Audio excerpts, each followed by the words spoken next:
Hey guys, so today I'm going to do a little video for you guys of me judging book covers.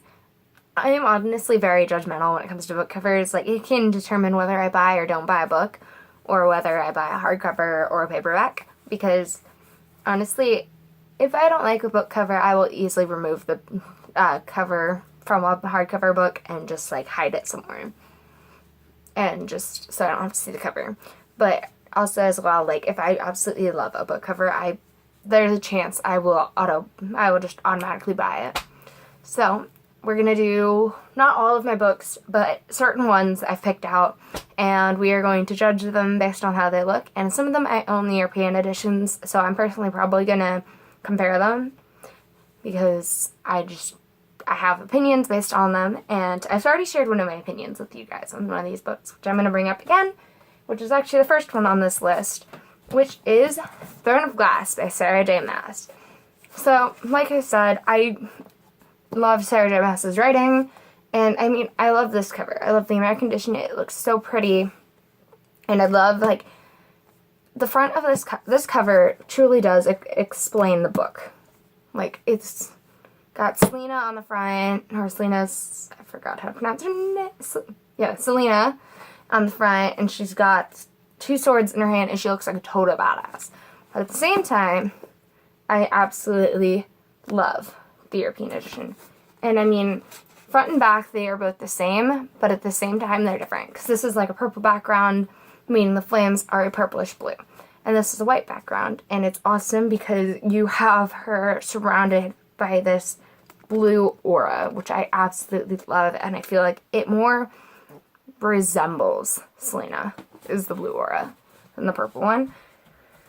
And I feel like it looks way better on the back, like looking at the image of her on the dress. Absolutely love the back better. And it just looks so much prettier sitting up, too. It's shorter than the American edition, which does completely bug me, but it looks really cool at the same time. Alright, the next one on this list is also by Sarah J. Maas, and that is A Court of Thorns and Roses. And along with A Court of Mist and Fury, I feel like the book covers somewhat do, like, again, whoever does these, brilliant, because they do resemble, like, the aspect of the book. Like, she does spend a lot of time in, like, the night court in this, and hence, the dark blue and all of that. And then she's got a crown on the crown on her head, and it resembles a lot of her. It shows half her face, but it also shows, like, her tattoo. And so it looks super awesome. And I absolutely love these books, to be honest with you. Alright. So next one is, honestly, one of my top favorite books ever. But I really judge the cover. Like, I judge the original cover, and I judge this cover. Actually, I don't know which one's the original, but I judge both covers.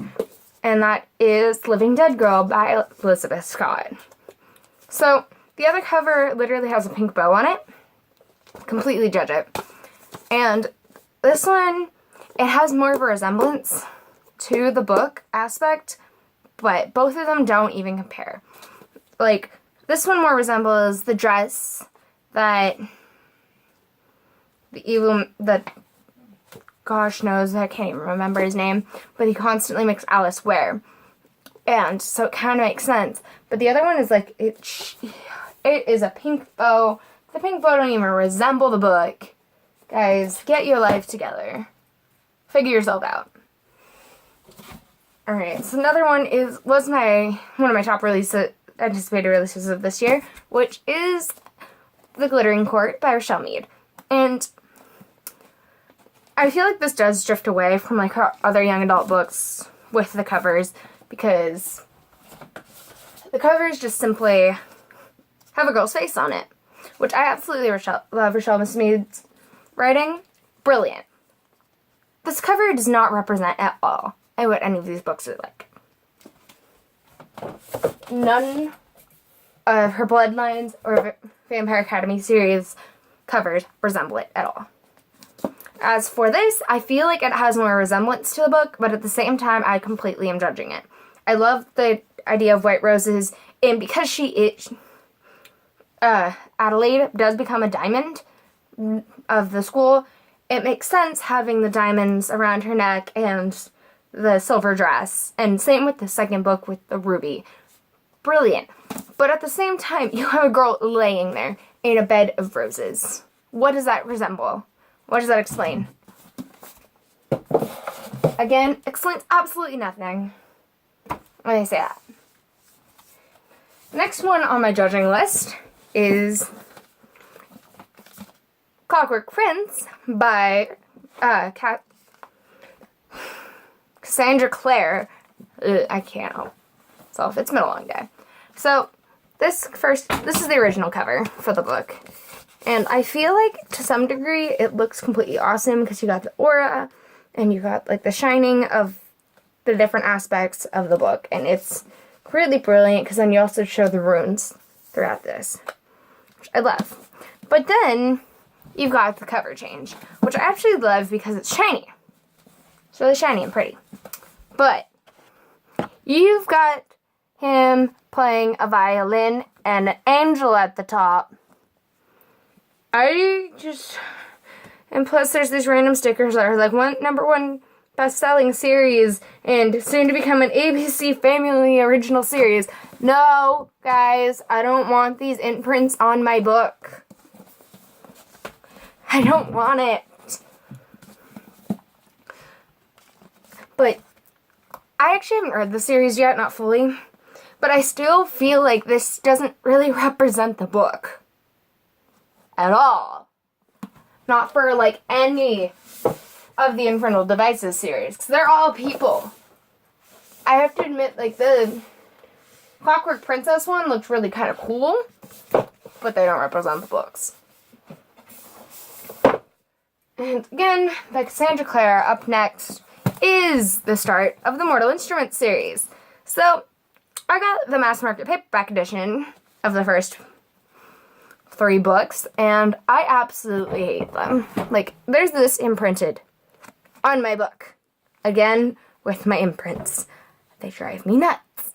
I can't take it, guys. I can't take it. Because it says, Mortal Instruments, City of Bones, now a major motion picture. I don't want that imprinted on my book. Drives me nuts. Which I absolutely do love how the fact that there's the cityscape below it, and then there's him. There is Jace Wayland on the top with all his runes and no t-shirt, and it's beautiful. I love it. And then there's the European edition, which I feel like, because it's angel wings, and you do still see the runes and the angels, I feel like to some degree it does still show, like, the,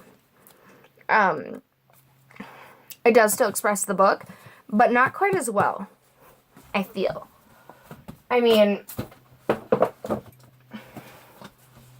in a way, these all kind of do, but also,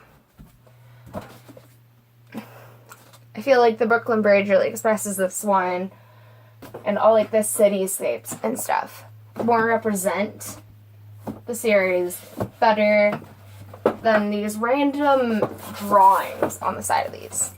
Like, I don't understand, guys. Who's designing these things today? I don't get it. Alright, so next up, I feel like these covers somewhat represent the book, but also don't.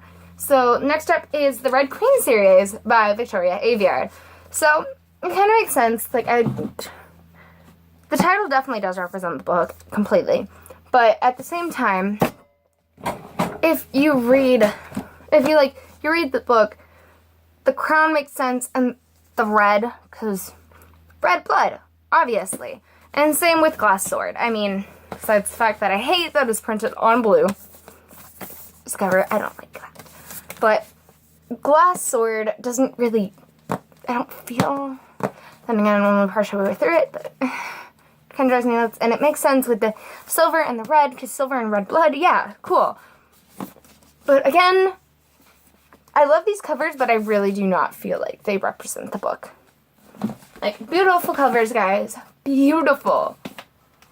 Can we get my covers to represent the books a little more, though? Like, please. They're driving me nuts, guys. don't even understand. Alright, so that was my whole video for you guys. I plan to eventually do a comparison between UK and American editions of books. Probably coming up soon. And so I'll talk to you guys later. Bye!